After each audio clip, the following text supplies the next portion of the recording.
Assalamualaikum dan selamat pagi. Pada hari ini, saya akan membentangkan tugasan 2 kami iaitu pemerintahan dan sumbangan dari Kerajaan Abbasiyah. Kod dan nama khusus tugasan 2 ini ialah SJHK 3213 iaitu Sejarah Islam sehingga zaman Kerajaan Abbasiyah, dan nama pensyarah kami bagi subjek ini ialah Encik Hamidi bin Saleh. Ini merupakan ahli kumpulan kami yang terdiri daripada saya sendiri iaitu Nur Hasya Aliyah binti Sukri dan sahabat saya Nur Asmida binti Ramdan. Baiklah, dalam sesi video kami kali ini terdapat 5 isi kandungan yang akan kami kupaskan, iaitu yang pertama, latar belakang Kerajaan Abbasiyah. Yang kedua, era kegemilangan. Era kegemilangan pemerintahan Kerajaan Abbasiyah. Yang ketiga, tokoh dan sumbangan, dan yang terakhir, faktor kemerosotan Kerajaan Abbasiyah.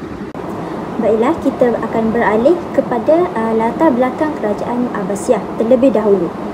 Kerajaan Bani Abbasiyah ni adalah khilafah Islam yang paling lama berkuasa dan peranan dalam mewujudkan tamadun Islam yang gemilang. Tempoh pemerintahan Bani Abbasiyah ni dia kenali dalam sejarah barat, iaitu sebagai the golden age. Kenapa Kerajaan Abbasiyah ni dikenali sebagai the golden age?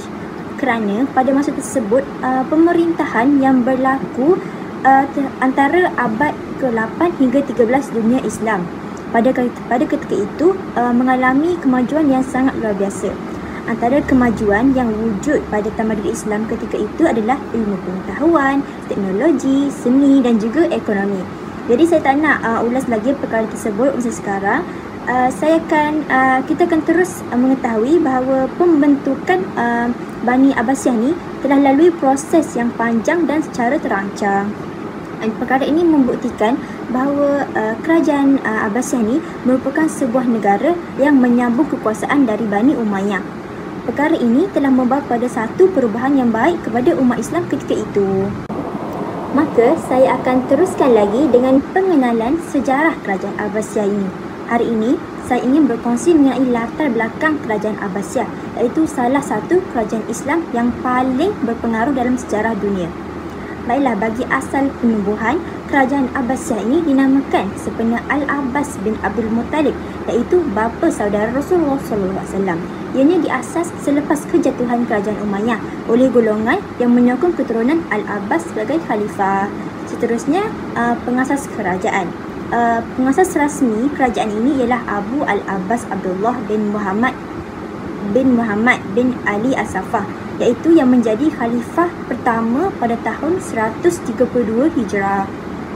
Bagi tempoh pemerintahan pula, Kerajaan Abbasiyah ni memerintah selama 524 tahun, bermula dari tahun 132 Hijrah hingga 656 Hijrah. Jadi dalam tempoh ini, kerajaan ini mengalami zaman kegemilangan serta kejatuhan akibat pelbagai faktor dalaman serta luaran. Seterusnya, bilangan khalifah. Sepanjang pemerintahannya, kerajaan ini diperintah oleh 37 orang khalifah, dengan ramai di antara mereka ni memainkan peranan pentinglah dalam pembangunan ilmu serta tamadun Islam. Seterusnya, keluasan kerajaan.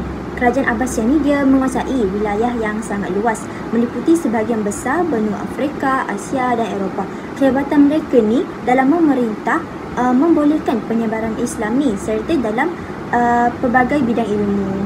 Dan yang terakhir, pusat pemerintahan di Baghdad, iaitu Iraq, yang menjadi pusat pemerintahan dan berkembang menjadi pusat keilmuan dunia dengan adanya institut seperti Baitul Hikmah yang menjadi mercu tanda perkembangan ilmu pengetahuan pada Kerajaan Abbasiyah tersebut.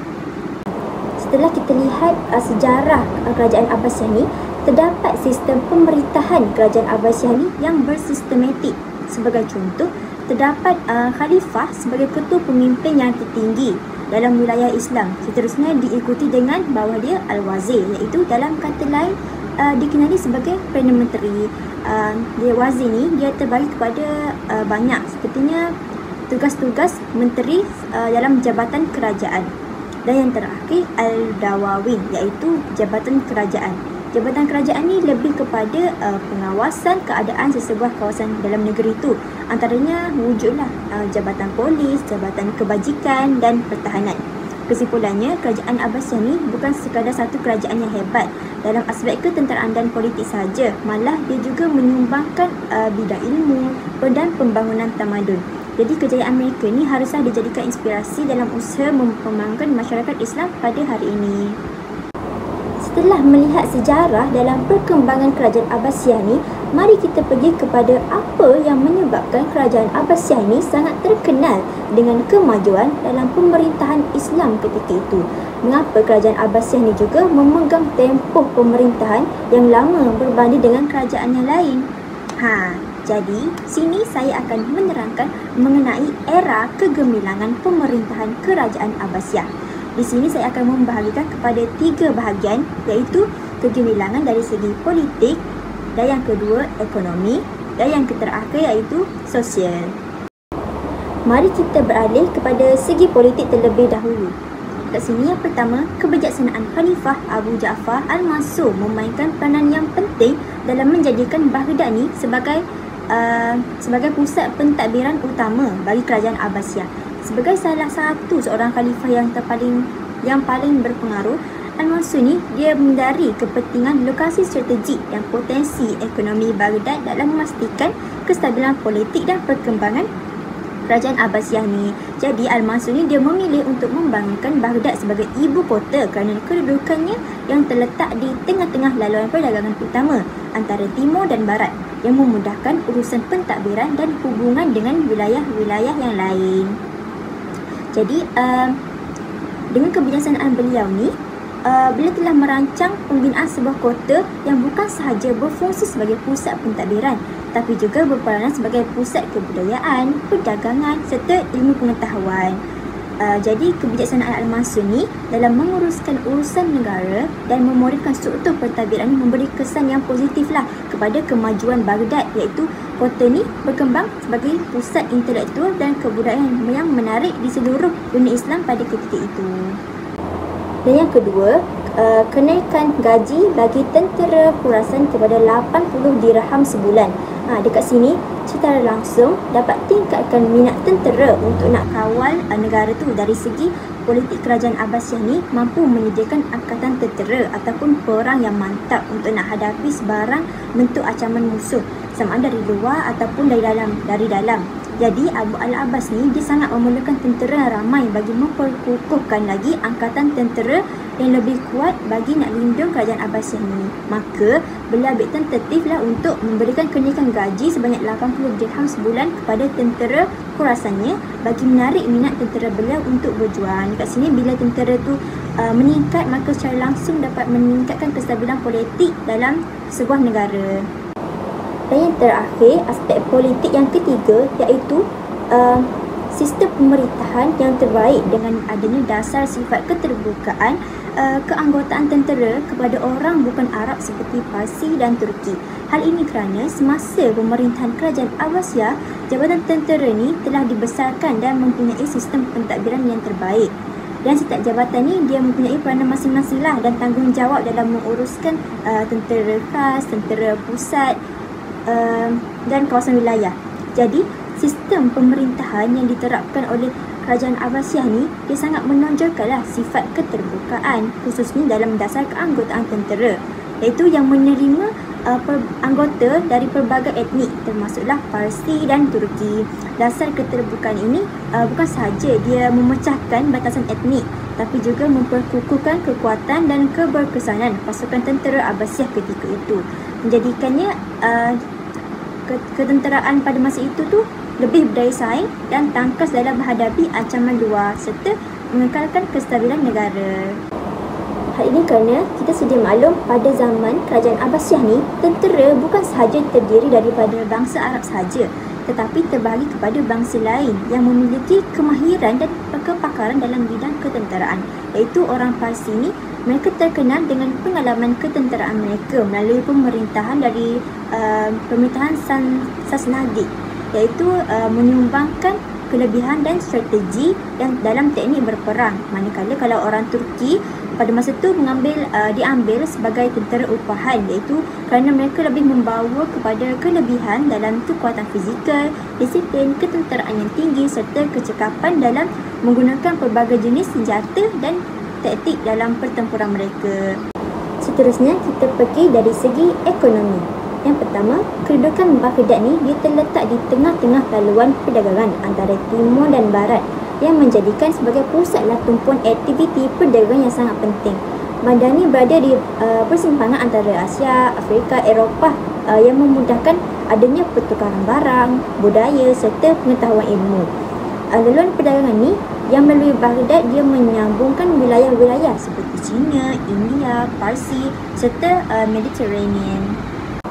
Baiklah, selepas kita tahu daripada kedudukan yang strategik Baghdad ni, terdapatnya sektor pertanian, perindustrian dan perdagangan berjaya mendominasi pasaran antarabangsa kerana Baghdad ni dia berupayalah memenuhi permintaan pasaran semasa.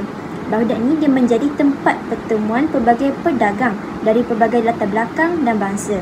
Ini telah membawa perkembangan sektor ekonomi yang melibatkan perdagangan barang-barang mewah dari setiap wilayah seperti Mosul di Syria yang berdagang menjual kapas dan kain, manakala Baghdad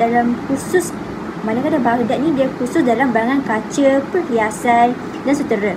Selain itu, ada juga beberapa bandar yang menghasilkan seperti minyak wangi, karpet, satin, logam dan lain-lain.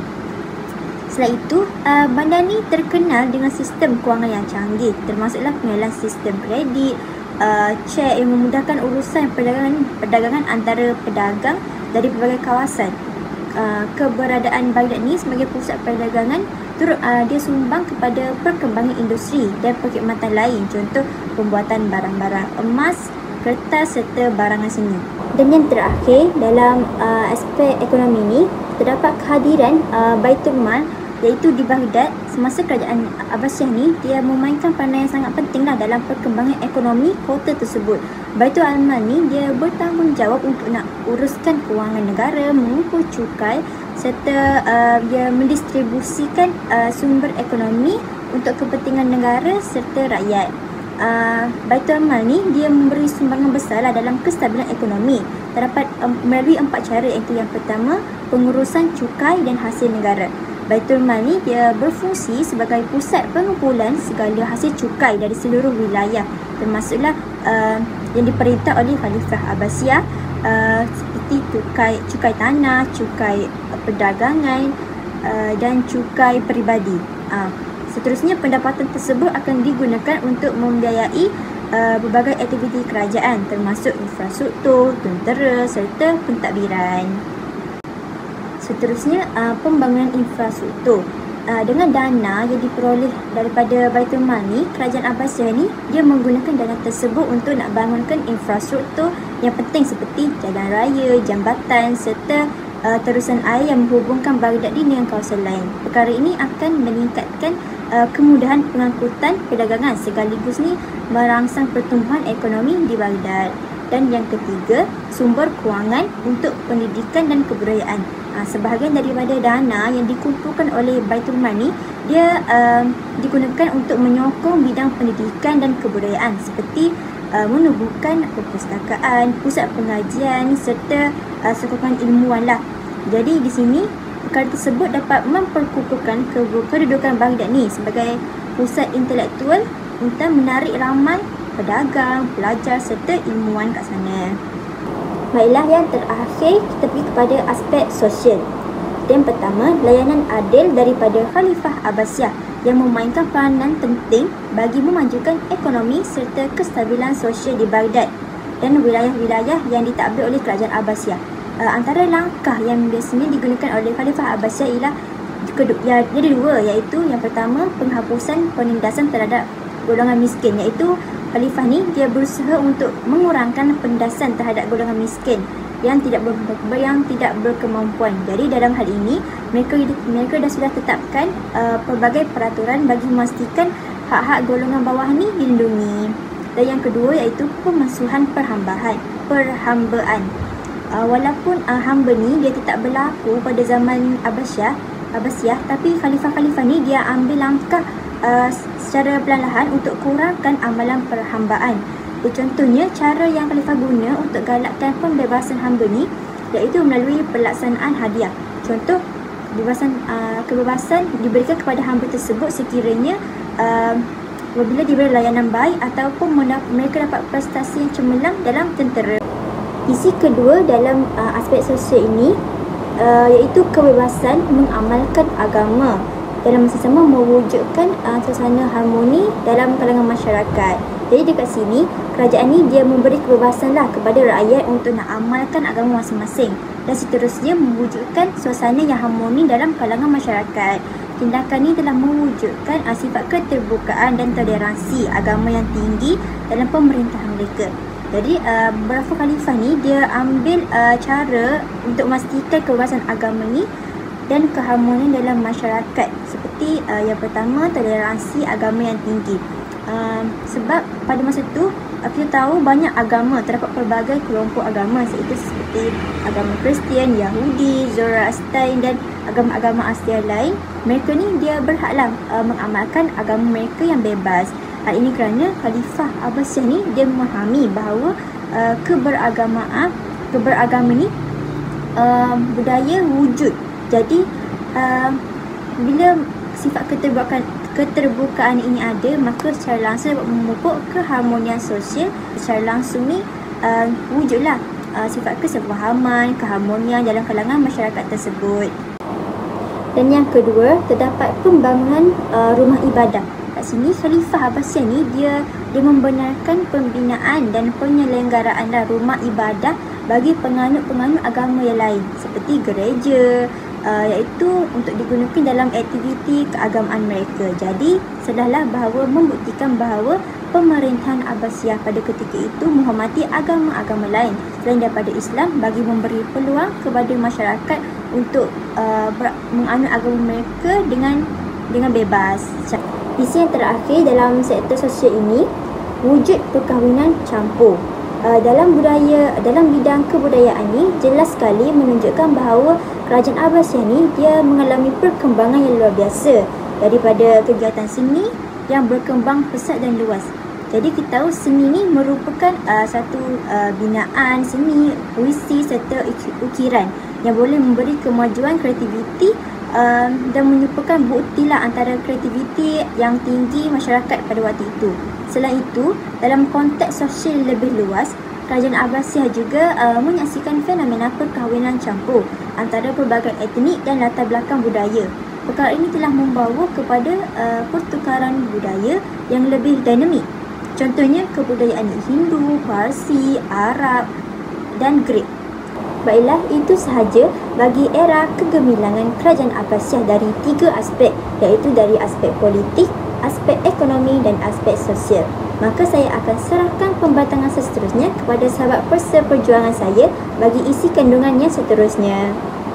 Baiklah, kita pergi kepada tokoh dan sumbangan dalam kerajaan Abbasiyah, iaitu terdapat 3 tokoh yang akan saya bincangkan pada hari ini, iaitu yang pertama Abu Abbas, yang kedua Abu Ja'far dan yang ketiga Harun al-Rashid. Jadi kita pergi kepada yang pertama, iaitu Abu Abbas. Nama benar Abu Abbas ialah Abu Abbas Abdullah bin Muhammad bin Ali As-Saffah, atau lebih dikenali sebagai Abu Abbas As-Saffah. Jadi Abu Abbas ini merupakan pemimpin ataupun khalifah pertama dalam kerajaan Abbasiyah. Abu Abbas ini pernah menjadi khalifah, iaitu Amir Al-Mu'minin selama 4 tahun, iaitu dalam jangka masa yang sangat pendek. Abu Abbas juga bersaudara dengan Abu Ja'far, seorang lelaki yang lebih berusia daripada Abu Abbas dan lebih pintar dalam hal pentadbiran negara daripada Abu Abbas. Namun, Abu Abbas telah dipilih menjadi pemimpin oleh pemimpin tentera revolusi Abbasiyah kebanyakannya. Jadi, pelantikan Abu Abbas ini tidak diterima oleh Abu Ja'far, namun beliau terpaksa menerima pelantikan ini kerana Abu Abbas merupakan orang Arab tulen yang dalam adat orang Arab tulen yang perlu menjadi pemimpin terlebih dahulu. Sedangkan Abu Ja'far merupakan orang separuh Arab kerana ibunya berketurunan Barbar, iaitu bukan keturunan Arab. Pelantikan Abu Abbas ini diterima oleh pemimpin tentera revolusi Abbasiyah kerana dikatakan lemah dalam pentadbiran dan mudah untuk dipengaruhi. Jadi mereka memilih Abu Abbas menjadi pemimpin untuk mendominasi seluruh pentadbiran kerajaan Abbasiyah. Jadi sepanjang pemerintahan Abu Abbas ini terdapat 3 masalah yang dihadapi, iaitu yang pertama, penentangan oleh pimpinan tentera, yang kedua perihal keagamaan, dan yang ketiga penentangan daripada penduduk sendiri. Baiklah, kita lihat masalah yang pertama, iaitu penentangan pemimpin tentera, iaitu Tentera Revolusi Abbasiyah. Jadi, dalam kerajaan Abbasiyah terdapat dua kalangan kaum, iaitu Abu Muslim dan juga Abu Salamah. Abu Muslim telah menerima pelantikan Abu Abbas kerana mendominasi pentadbiran kerajaan Abbasiyah, manakala Abu Salamah menentang habis-habisan pelantikan Abu Abbas sebagai khalifah pertama kerajaan Abbasiyah kerana Abu Salamah bercita-cita untuk melantik salah seorang daripada keluarga Sayyidina Ali untuk menjadi khalifah. Jadi disebabkan oleh penentangan Abu Salamah diketahui oleh Abu Muslim mengambil keputusan untuk menghapuskan Abu Salamah. Selain menghantar orang untuk membunuh Abu Salamah, Abu Muslim juga menghantar tentera di Merv untuk menghapuskan salah seorang lagi pemimpin yang tertinggi pada ketika itu, iaitu Sulaiman bin Khatir Al-Khuzai, yang setanding dengan Abu Salamah kerana Abu Muslim merasakan mereka berdua ini menjadi penghalang dalam Abu Muslim itu sendiri untuk mendominasi kerajaan Abbasiyah. Jadi dua pemimpin tertinggi iaitu Abu Salamah dan juga Sulaiman tadi telah berjaya dihapuskan. Maka keberjayaan ini membolehkan Abu Muslim untuk menguasai seluruh kuasa angkatan tentera dan juga pentadbiran. Masalah yang kedua iaitu masalah keagamaan. Apabila terhapusnya Abu Salamah, Abu Muslim telah melancarkan gerakan tukar agama, iaitu dari agama lain kepada agama Islam secara besar-besaran. Maka pada ketika itu putera Hayatillah dari Baghdis berjaya memeluk Islam dan telah dilantik menjadi penasihat Abu Muslim sendiri. Namun putera Hayatillah ini bersifat tidak jujur kerana beliau sentiasa meminta bantuan dari China dan sentiasa berulang-alik dari China untuk menyelesaikan sesuatu perkara. Dan masalah yang ketiga ialah penentangan penduduk, iaitu penduduk Khurasan sendiri. Jadi sekembalinya Abu Muslim dan juga pengikutnya untuk menjadi tentera revolusi kerajaan Abbasiyah semula, mereka merasa gah dan ingin mencuba kekuatan mereka sendiri. Jadi pada masa yang sama, ramai pengikut Abu Muslim ini telah diarahkan untuk menjaga sempadan. Oleh sebab itu, amarah mereka semakin menggunung dan mereka mengambil keputusan untuk menentang pemerintahan kerajaan Abbasiyah ini. Seterusnya kita pergi kepada tokoh yang kedua, iaitu Abu Ja'far. Abu Ja'far ini dengan nama penuh Abu Ja'far Abdullah Muhammad bin Ali Al-Mansur atau dikenali sebagai Abu Ja'far Al-Mansur, dilahirkan di selatan Palestin pada akhir pemerintahan Khalifah Umar bin Abdul Aziz. Dan Abu Ja'far ini, seperti yang telah saya lontarkan tadi, Abu Ja'far merupakan saudara kepada Abu Abbas. Jadi Abu Ja'far ini dilantik menjadi khalifah setelah kematian Abu Abbas. Jadi pelantikan ini telah direstui oleh Abu Muslim dan juga kaum keluarga Abbasiyah, kecuali satu orang, iaitu bapa saudara Abu Abbas yang telah meninggal tadi, iaitu Abdullah bin Ali. Kerana Abdullah bin Ali ini merupakan orang yang agak berpengaruh dalam revolusi Abbasiyah. Jadi beliau menentang Abu Ja'far sebagai pemimpin kerajaan Abbasiyah. Namun Abu Ja'far ini telah melakukan banyak sumbangan kepada kerajaan Abbasiyah dan menjadi tokoh yang disebuti ramai. Iaitu yang pertama, sumbangannya ialah Abu Ja'far ini telah merombak dan menyusun semula angkatan tentera Abbasiyah. Iaitu Abu Ja'far mengambil keputusan untuk menggabungkan tentera Abbasiyah dengan tentera Syria dan juga Jazirah, yang mana dulu tentera Syria dan Jazirah ini merupakan musuh ketat kerajaan Abbasiyah. Jadi tali persaudaraan telah diikat oleh Abu Ja'far, menjadikan kuasa Syria dan juga Jazirah telah tergugat. Abdullah bin Ali, saudara Abbas yang tadinya menentang pelantikan Abu Ja'far ini, telah menggesa tentera Syria dan juga Jazirah untuk menentang Abu Ja'far. Namun penentangan mereka gagal kerana kebijakan Abu Ja'far itu sendiri. Maka Abu Muslim telah memenangi peperangan tadi. Sumbangan yang kedua, Abu Ja'far telah mencampur tangan secara sengaja, iaitu dalam hal jadi Abu Muslim yang tadinya memenangi peperangan dengan tentera Syria dan juga Jazirah telah berjaya memperoleh harta rampasan perang. Maka Abu Ja'far mengambil keputusan untuk mencampuri secara sengaja hal rampasan perang ini, menyebabkan Abu Muslim protes dan keluar dan tidak mahu kembali lagi ke Iraq. Namun, kebijakan Abu Ja'far telah berjaya memujuk Abu Muslim untuk kembali ke Iraq dan pada akhirnya Abu Muslim telah dijatuhkan hukuman mati dan dilucutkan jawatan sebagai putera mahkota kerana dianggap melanggar arahan khalifah. Jawatan tersebut telah diberi kepada anak Abu Ja'far sendiri. Maka Abu Ja'far telah berpesan kepada anaknya untuk memegang jawatan dengan betul, bersikap adil, menghormati ulama, mengurangkan cukai tanah dan juga menyebarkan agama Islam kerana Allah. Semua seterusnya, Abu Ja'far telah merampas tanah, iaitu tanah yang dirampas itu merupakan tanah oleh Abu Umayyah, dan tanah yang dirampas itu telah diperuntukkan kepada rakyat seluruh negara.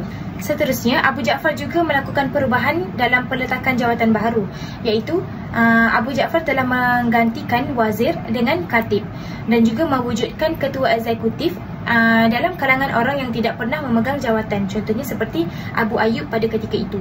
Seterusnya, Abu Ja'far juga memperkenalkan mata wang shilling baharu, iaitu shilling baru yang diperbuat daripada emas dan juga perak.